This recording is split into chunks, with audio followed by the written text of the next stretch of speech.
Kalau kita berbicara tentang arsitektur dan interior untuk sebuah rumah atau bangunan, door hardware adalah salah satu esensi yang penting. Nah, biasanya yang kita perhatikan adalah elemen-elemen yang terlihat saja, misalnya furniture, ceiling, lantai, ataupun dinding. Hi, I'm Christina Suwardi. Welcome back to my channel, CST Interior Designer. Please subscribe, like, and share yang belum, karena masih banyak konten-konten seputar interior. Topik Top 8 Q&A hari ini adalah tentang conceal hinge. Kita akan ngobrol dengan Swamitra dari Habitus Concept, spesialis door hardware. Halo Mitra, boleh kenalin diri dulu nih buat penonton. Halo, selamat siang, sore, malam, dimanapun pemirsa CST YouTube berada. Terima kasih Ibu Christina Suwardi atas undangannya.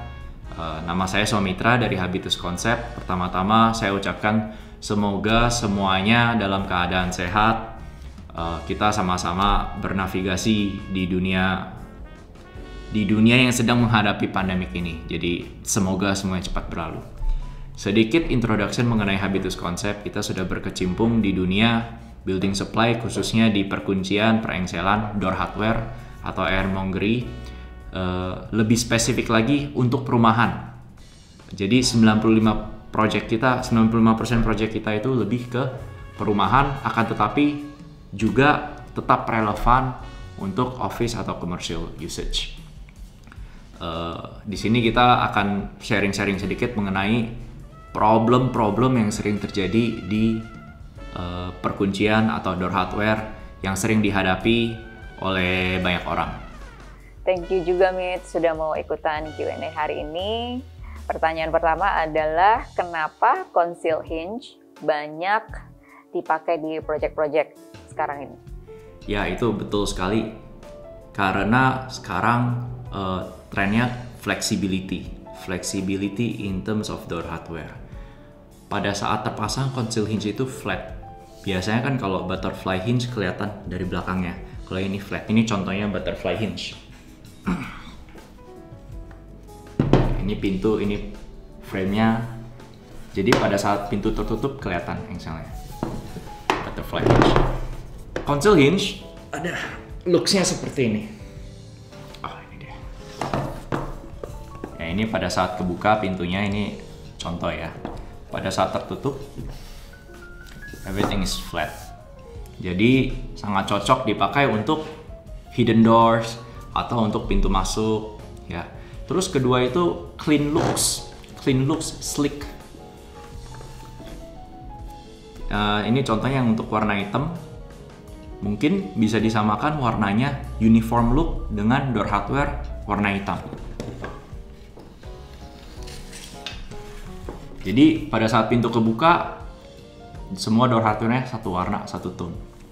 Itu mungkin next level of mungkin door details ya, yang lebih bisa memberikan value added dari segi desain. Kemudian ada warna-warni juga. Jadi contoh, ini kita ada conceal hinge warna gold. Ini untuk berat 150 kg, warna gold. Kemudian juga kalau misalnya door hardware-nya ada yang warna coklat, dark brown. Kita juga ada yang baru dark brown. Gitu. Terus juga yang baru keluar, titanium gray.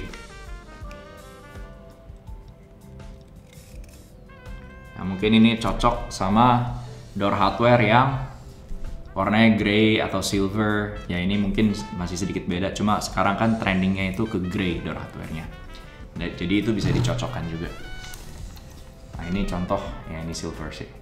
Cuma masih satu tone ya sama grey. Something different yang ini belum ada di pasaran. Jadi boleh cek warna titanium grey. In stock by the way. Bisa cek di Instagram habitus.concept. Ya, kemudian benefitnya juga conceal hinge bisa cocok untuk berbagai jenis berat pintu. Yang paling kecil saat ini khususnya untuk merek Conner, dia bisa 100 kg untuk yang versi kecilnya. See, this is a small one. Next level itu 150 kg. Right, this is 150 kg. Terus ada untuk pintu besar, contohnya buat main entrance door yang memang perlu beban berat, kita ada 300 kg. Jadi I think benefitnya itu untuk memberikan flexibility, solution untuk something beautiful, something lasting, dan untuk berat pintu yang variety dari paling ringan sampai 300 kg. Karena desainnya yang slick, tertutup, dia juga gampang dibersihin dan nggak gampang dimasukin debu. Ya, jadi dan kalau misalnya suatu saat owner mau pindahan dan mau pakai engsel yang di tempat yang conceal hinge di tempat yang sekarang dipindahin ke tempat baru juga bisa, asal pemasangannya harus benar, jangan sampai pemasangannya salah. Jadi itu berbagai benefit looks yang dapat didapatkan dengan conceal hinge. Nah, tadi Mitra sih udah menjelaskan arti conceal hinge sama karakter-karakternya. Tapi jangan khawatir, nanti tetap ada image-image yang kita tampilin supaya kita tahu mana conceal hinge yang dimaksud oleh Habitus Concept. Terus ada pertanyaan kedua adalah problem apa sih sebenarnya yang sering terjadi di conceal hinges? Jadi banyak problem yang sering terjadi dengan conceal hinge. Bukan barang conceal hinge yang problem, tetapi dari sisi planningnya. Jadi pada saat planning kita harus koordinasi dengan pihak terkait, yaitu desainer, arsitek, pabrik pintu, owner juga, dan juga kontraktor. Nah, jadi kita perlu tahu berat pintunya berapa, jadi bisa dispesify sesuai dengan kebutuhan pintu tersebut. Kedua, pada umumnya finishing yang seperti gold atau umber atau black itu harganya bisa custom, harga custom bisa berapa kali lipat dari harga regular yang silver. Jadi pada saat kita ngeliat budget satu rumah misalnya 10 pintu, masing-masing ada 3 conceal, 30 conceal hinge dengan finishing warna hitam, itu budgetnya bisa 50%. Biasanya kayak begitu. Atau kalau finishing warna gold bisa 2 kali lipat, 3 kali lipat. Dan belum tentu barangnya stok. Nah, jadi salah satu benefit di Habitus dengan conceal hinge yang di corner untuk semua finishing, contoh warna gold, black, atau warna titanium grey, atau warna dark brown, semuanya satu harga. Jadi tidak terbatas oleh harga, kreativitas, design intention pintu tersebut dapat tercapai atau minimal mendekati tanpa harus budget yang terlalu besar. Jadi di situ kurang lebih benefitnya dan juga ada berapa again yang 100 kg untuk pintu kecil, variety ya. Ada juga 150 untuk pintu 150 kg dan juga untuk pintu besar yang berat up to 300 kg juga bisa. Kurang lebih itu dan oh ya, satu lagi kesalahan pemasangan. Jadi biasanya yang sering terjadi pada saat kita sudah deliver di luaran sana, pemasangannya miss. Jadi ada sekrupnya copot atau sekrupnya nggak dipasang semua. Aneh ya, tapi itu sering terjadi. Jangan sampai owner sudah invest di dalam conceal hinge, tetapi koordinasi di lapangannya yang miss. Jadi detail-detail pemasangannya kita harus banyak koordinasi, nggak cuma sebelum dipesan, tetapi juga setelahnya, the sales service-nya, supervision-nya. Itu kurang lebih beberapa hal yang dapat kita mitigasi untuk menghadapi problem yang sering terjadi di conceal hinge. Tapi saya setuju sih, Mit, itu it's not a problem about the conceal hinges, tapi lebih ke beberapa komunikasi kali ya yang harus dipertemukan antara vendor-vendor di lokasi gitu. Dan saya juga setuju tentang the service. Itu paling penting sih untuk sebuah project ya, kerjasama dan service lah gitu. Kemudian ada pertanyaan ketiga, sebenarnya yang sering terjadi problem di lapangan itu contohnya kayak apa untuk si conceal hinge? Atau sebetulnya kita harus menentukan engsel dulu baru comes with the door, atau sebaliknya gitu. Karena kadang kalau untuk mendesain rumah kan sometimes we not ya, seperti tadi kan elemen yang terlihat itu hampir kita tidak pertimbangkan, malah yang terlihat aja yang kita pertimbangin gitu. Ketika proses kita mau milih engsel baru kita tahu mungkin pintu yang kita pesan ketebalannya tidak bisa dipakai untuk si corner atau engsel yang lain misalnya. Nah itu kan salah satu problem ya gitu. Untuk problem yang sering terjadi di lapangan, salah satunya sebenarnya bukan karena budget, justru karena tidak adanya koordinasi. Misalnya dari interior contractor, dari interior design, dari pabrik pintu.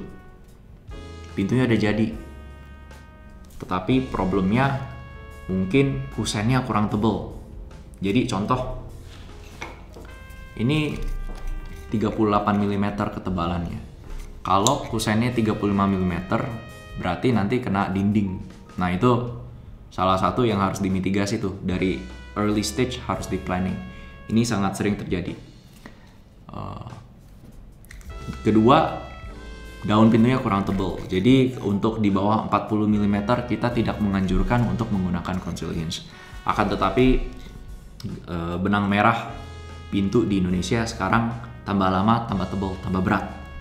Problemnya tidak ada awareness mengenai menggunakan hinge yang tepat untuk pintu-pintu yang makin lama di spek semakin berat. Nah, dengan adanya pintu yang terlalu besar membutuhkan engsel yang kapasitasnya lebih tinggi.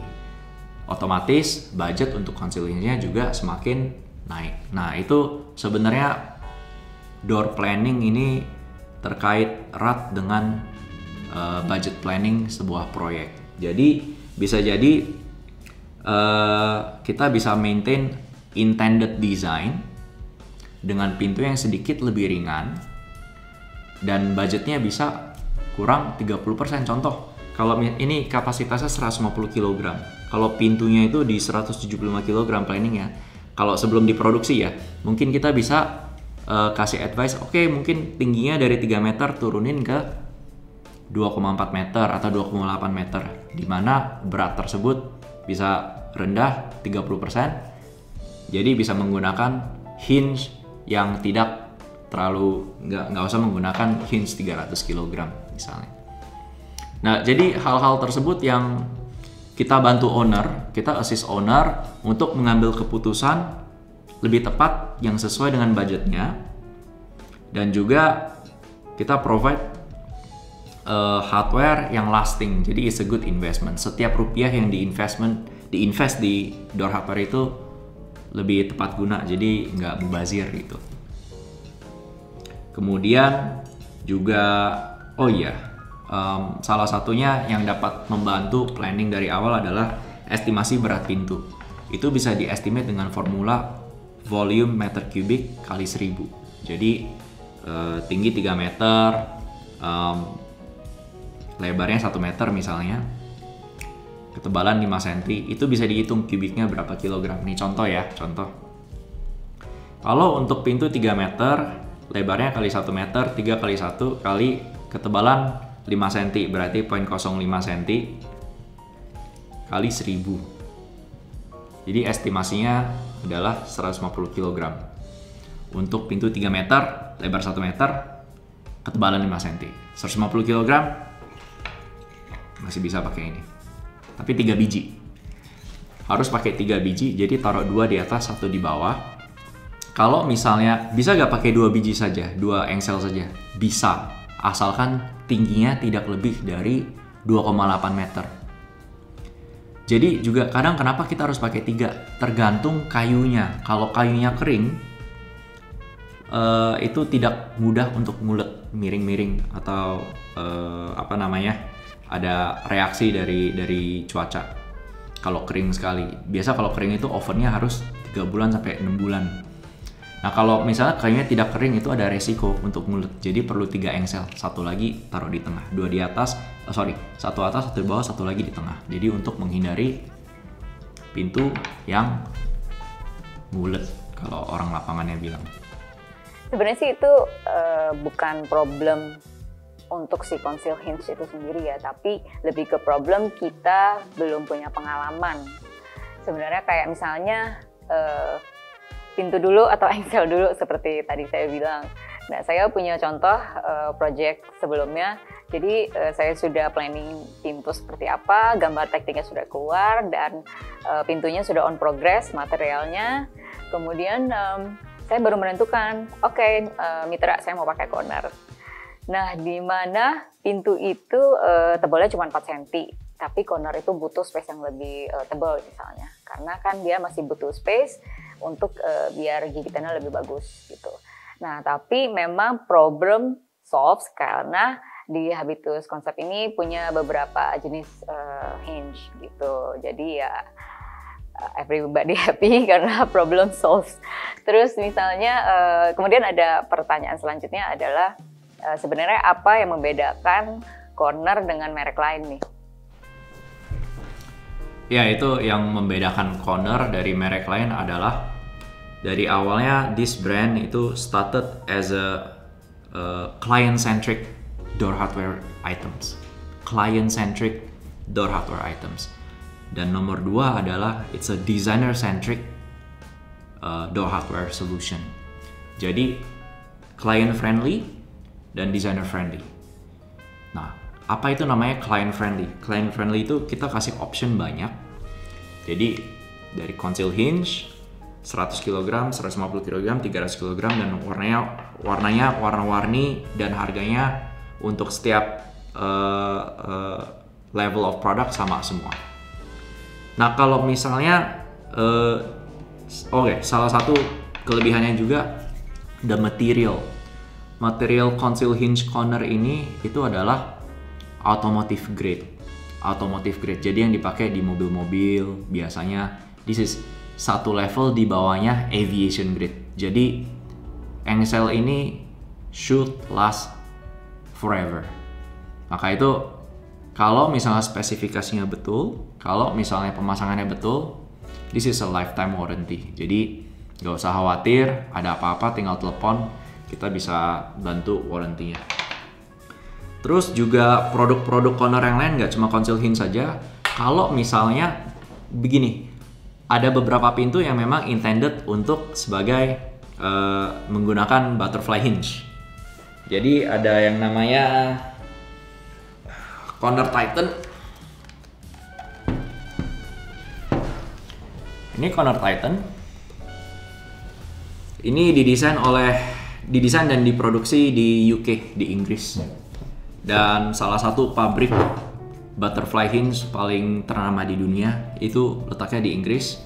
Dan ini juga hadir karena problem yang sering terjadi di lapangan. Salah satunya di daerah Pantai Mutiara atau Peak. Kadang-kadang sebelum ownernya pindahan, engselnya, door hardware-nya udah karatan karena dekat laut. Jadi material ini dibuat dari stainless steel hinge 316 marine grade. Jadi yang material yang dipakai di kapal biasanya. Jadi satu stainless steel, kedua dia bisa menahan beban hingga 160 kg. Butterfly hinge biasanya maksimal di 100 kg. Kalau ini high load hinge di 160 kg. Dan uniknya lagi, ini juga tersedia di beberapa warna, dark brown, black, ada lagi gold dan polish chrome.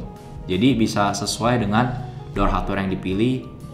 Kita pilih engsel yang mendekati warna yang door hardware tersebut.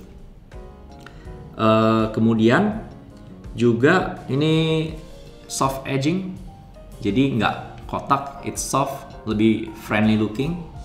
Dan engsel screws-nya ketutup. Jadi screws-nya ada di dalam, cuma ditutup dengan plat. So it's really slick. Ini salah satu produk Conner yang doing really well. Dan I think ini yang memberikan sedikit impact terhadap looks doors overall, pintu-pintu overall. Good value. Kalau dari segi harga, conceal hinge apabila kemahalan ini hanya setengah harganya conceal hinge. So jadi it's really nice. It's something that bisa benefit untuk di banyak tempat. Conner Titan. Terus kemudian ada juga untuk pintu-pintu klasik pada umumnya bisa menggunakan Conner Athena. Jadi Conner Athena ini yang desain adalah specialist brass dari Amerika. Dia ditugaskan untuk project rejuvenation of Shanghai Ban. Jadi di Shanghai gedung-gedung yang dibangun di tahun 1920-an banyak brassnya itu udah tua, jadi mau diganti, misalnya pintunya, jendelanya, bahkan patung-patungnya. Ya dia this brass maker ini yang ditugasin untuk rejuvenation. Dia bikin engsel ini, jadi it's really nice, bisa tersedia di beberapa warna, silver, gold, dan juga black sama oxide brass namanya.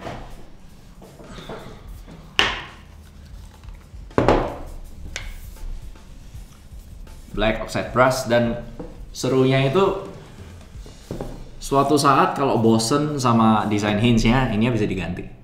Jadi bisa ganti anytime, ini namanya finial, bisa diganti yang lebih tajam atau any kind of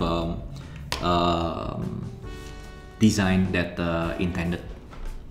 Jadi ini salah satu material yang cukup baik dipakai di pintu-pintu klasik. Dapat digunakan di pintu klasik. Jadi beberapa option juga nanti ada lagi yang baru. Saya ada namanya Cold Steel. Barangnya masih on the way tiba di sini. Cold Steel itu stainless steel 304 satu series dengan Conner Titan. Cuma bedanya dia stainless steel 304, kemudian juga kapasitasnya 120 kg. Warna-warni juga. Jadi you still have a engsel made in UK, good value, affordable price, and it lasts lifetime. Kalau dari pabrik 25 tahun. Cuma kalau dari Habitus belinya it's a lifetime warranty. Ya balik lagi kenapa Conner berbeda lifetime warranty, dan juga harganya harusnya cukup terjangkau harganya. Oke, don't be worry karena memang nanti kita di akhir video akan ada beberapa video tentang Conner kalau misalnya pengen tahu lebih banyak. Terus kemudian pertanyaan yang paling hits adalah apakah engsel bagus itu udah pasti mahal tuh Mitra? Itu yang paling hits pasti, dan pertanyaan yang sering Mitra dengar lah pasti. Apakah engsel bagus sudah pasti mahal? Ya. Enggak, canda. Engsel yang bagus itu adalah engsel yang terpasang di pintu yang tepat.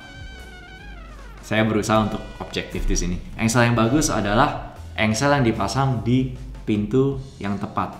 Kenapa saya bilang gitu? Karena asalkan kapasitas engselnya, mau merek apapun, asalkan engselnya tidak melebihi kapasitas, itu adalah engsel yang bagus, yang fungsinya berfungsi dengan baik, nggak ada problem. Yang penting ikutin stepsnya, hitung berat pintunya, peletakannya, dan koordinasinya di lapangan. Jadi itulah engsel bagus, nggak usah harus mahal, dan Conner nggak gitu mahal. affordable luxury. Kalau untuk budget pastilah relatif, ada harga pasti ada barang. terus life warranty and everything, materialnya juga gitu. Jadi nanti penentuannya sebenarnya lebih ke looknya mau seperti apa rumah itu dalam secara keseluruhan gitu ya. Kemudian yang memang sering misalnya nih kalau kita bekerja dalam satu project gitu ya, diutamakan kan pasti kerjasama antara vendor gitu ya. Nah kalau yang paling dekat dengan Habitus itu adalah pasti vendor pintu. Nah itu sebenarnya connection communication itu dari vendor pintu dengan si vendor Habitus itu gimana? Atau ini ada connectionnya dengan 3D calibration tuh, Mitra? Ya kita cukup sering berkoordinasi dengan pabrik pintu. Jadi benang merahnya adalah gambar kerja. Pada saat gambar kerja itu sudah di ACC, kita juga dicek oleh pabrik pintu. Mereka sangat pengalaman ya. Kebanyakan vendor pintu yang kita kerjasama selama ini justru sangat berpengalaman terkait juga dengan pemasangan deadbolt, lockset, engsel, conceal hinge, dan 3D calibration dan juga 3D calibration. Jadi dengan adanya tim teknisi atau tim supervisi dari Habitus itu sebagai pelengkap, dan biasanya instalasi kontraknya kan sudah termasuk tuh dengan pada saat pembelian pintu. Apakah bisa dari tim Habitus yang include pemasangannya? Jawabannya ya bisa, akan tetapi kan tim kita terbatas orangnya. Sekarang sih ada 4 orang ya. Tetapi untuk ngangkat barang itu kan itu butuh support dari kontraktor. Angkat pintunya, di situnya sih yang perlu tenaga lebih dari pihak kontraktor mungkin. Jadi ya kerjasama dengan vendor pintu itu sudah menjadi aktivitas sehari-harinya kita. Kita kenal banyak vendor pintu, mereka semua hebat-hebat dan di situ justru kita banyak belajar juga dari mereka. Jadi banyak ilmu-ilmu yang kita share di sini adalah pengalaman dari teman-teman dari vendor pintu juga. Jadi it's very important to have the right partner atau the right vendor to provide the doors for you. Jadi ya kurang lebih itu yang bisa saya jawab terkait vendor pintu. Untuk keberhasilan sebuah proyek sih yang pasti memang harus kerjasama yang bagus ya antar vendor ya untuk mendukung keberhasilan final gitu. Terus selanjutnya itu ceritain sedikit dong tentang supervisi Habitus ke sebuah proyek, misalnya proyek Jakarta ataupun ada proyek yang di luar Jakarta tuh gimana. Terus apakah Habitus itu juga sekalian pemasangan? Untuk supervisi Habitus ke proyek itu kalau di Jakarta tentunya kita ada dedicated team technicians yang setiap hari, ini sebelum PPKM ya, itu kita ada cek ke lapangan. Jadi kita itu ada 2 policies. Number one is client first. Jadi pertama spesifikasi barang sesuai dengan kebutuhan di lapangan. Terus kedua itu zero mistake policy. Zero mistake policy, apalagi di zamannya pandemic ini. Jadi satu teknisi itu sudah membawa tools semuanya, tools yang dibutuhkan untuk any possibility untuk fix pintu di lapangan. Jadi sekali visit harusnya sudah calibrated semua XYZ, dan untuk misalnya untuk lockset misalnya sering terjadi kesalahan pemasangan, misalnya ininya terbalik atau bagian dalamnya nggak ada skrup. Jadi kita bawa ekstra skrup sebenarnya. Karena kenapa? Skrup tuh sering hilang di lapangan. Gak tahu kenapa. Kadang-kadang ini kan nggak kelihatan nih. Di dalamnya cuma ada 1 skrup, harusnya 2 skrup. Sangat sering terjadi. Kalau nggak disupervise ya sayang kan. Sedangkan owner udah invest di barang-barang yang seharusnya durable. tapi tidak maximize. So we really we have a huge concern over this kind of very small matters that people do not see, people do not notice.